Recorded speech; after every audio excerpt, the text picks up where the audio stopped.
We'll look at two mechanisms in a bit of detail, the first of those being chymotrypsin.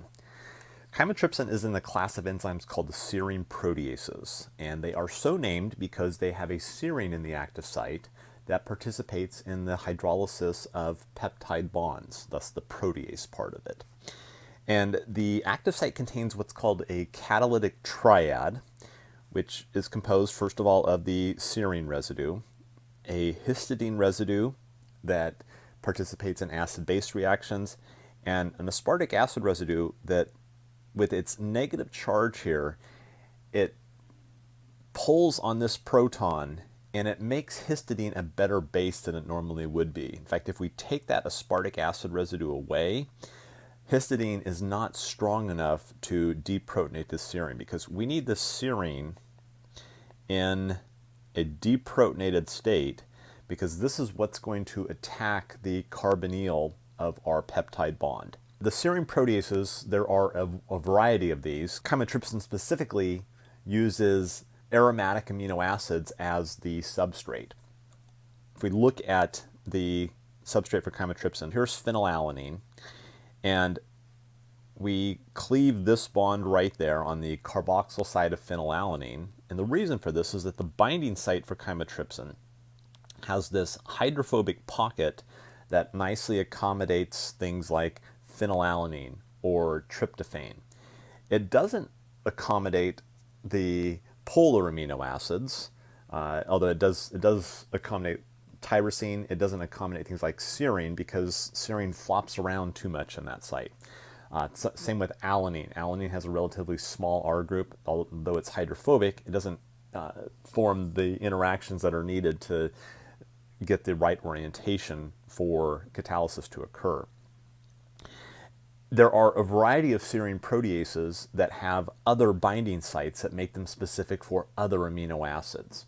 And simply by changing that binding site but keeping the same catalytic triad, we can get several different specificities in terms of the substrate that we can use, but have the same mechanism, because the mechanism applies to the breaking of any peptide bond. It doesn't have to be just those that have an aromatic amino acid at that position.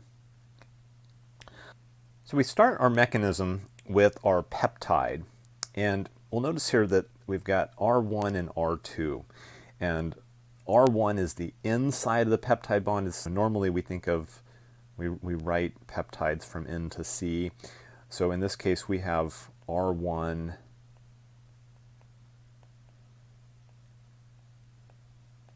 R2 like that.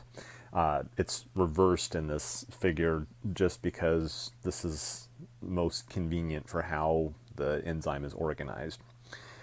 So the first step is our peptide bond. Our peptide binds to the enzyme, and we need to deprotonate our serine residue such that it can perform this nucleophilic attack on that carbonyl. And this is done by histidine deprotonating the serine residue and generating an O-, which then attacks the carbonyl. These electrons in the carbon-oxygen double bond here are going to move up onto the oxygen, and we've got this negative charge there. That is stabilized by having, for example, a lysine residue with its positive charge adjacent to that oxygen to attract that negative charge that's going to form in that oxygen of the carbonyl. This is our first tetrahedral intermediate that we form. And tetrahedral intermediates around carbon, they tend to break down somewhat, and that's what we ultimately want to do, because we're going to do that by breaking the nitrogen to carbon bond. And that's going to generate a new amine, and the carboxylic acid portion is still going to be bound to the enzyme. So at this point, our amine forms. The amine is going to remove the proton from histidine that we see here, and it's going to leave the enzyme as the newly formed amine group. Now we still have the enzyme bound to the carboxylic acid portion of our peptide. This is what we call the acyl enzyme intermediate. So the second half of our reaction is going to involve breaking that acyl group off of the enzyme. And that's where the water actually comes in. So we know that this is a hydrolysis reaction, but we haven't actually seen any water yet. This is where we actually bring the water into play. So water comes in, and histidine does the exact same thing again. It's going to deprotonate water, generate the hydroxide ion right here, which will attack that carbon. And once again, we'll get the negative charge on an oxygen that stabilized by lysine.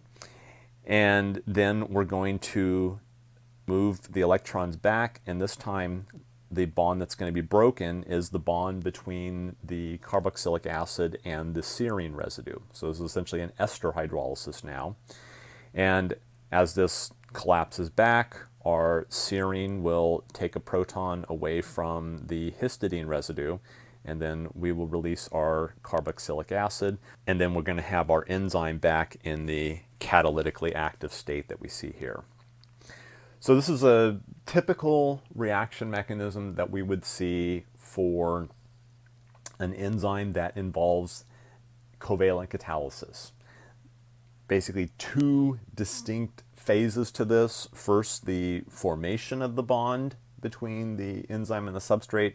The second half of the reaction, the breaking of that bond. Other things we saw histidine playing a very important role in terms of acid-base effects. We also saw electrostatic interaction playing a role between the aspartic acid residue and the histidine. The aspartic acid residue bearing a negative charge throughout the course of the reaction. That was making histidine a stronger base in this. Another enzyme that is fun to look at is alcohol dehydrogenase. In alcohol dehydrogenase, we see oxidation of alcohols.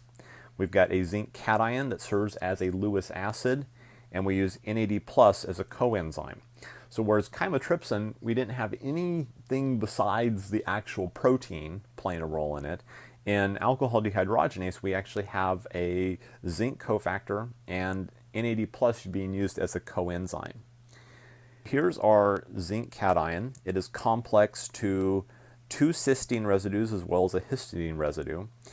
And when ethanol, which is the alcohol substrate, comes into the active site, the zinc forms a complex with the hydroxyl group, the oxygen and the hydroxyl group, and it's going to make that a better acid. And specifically, we're going to break the oxygen to hydrogen bond. There's a base present in the enzyme that's going to deprotonate that. And as it does so, NAD+ is going to remove the hydrogen along with these two electrons. We end up with the electrons going on to the NAD+, and the electrons in the oxygen to hydrogen bond here are going to form a new carbon-oxygen double bond to make our acetaldehyde. So now we have our NADH. The NADH will leave the enzyme and go off to transfer its electrons to elsewhere. The acetaldehyde that we form will then leave the enzyme, and a molecule of water comes in, and the water will deprotonate that base, and it leaves as H3O+, so we generate a little bit of acid from this as well. And then we end up with our enzyme back in the catalytically active form there. The zinc is now empty. A lot of times, if the enzyme is not doing active metabolism, we'll actually have a water molecule sit in here and complex with that zinc cation.